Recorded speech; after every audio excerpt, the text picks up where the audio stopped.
Follow these steps to set different notification sound for different apps on iPhone.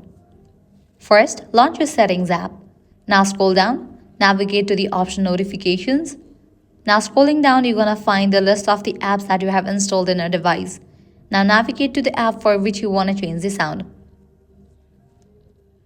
Let's change notification sound for Facebook. So here, you're gonna find different options as sound badges.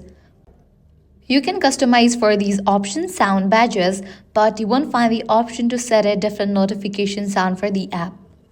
But if you try to change notification sound for phone app, messages app or FaceTime, you can do that. Let's try for FaceTime. You'll find the option of sounds. Clicking on that, you're gonna get multiple options that you can set for the FaceTime. Likewise for the phone and messages, you'll get the option. But for other apps, you won't get the option to change the sound. So that's a wrap for this video. If this guide helped you out, don't forget to like, share and subscribe to our channel. Thanks for watching.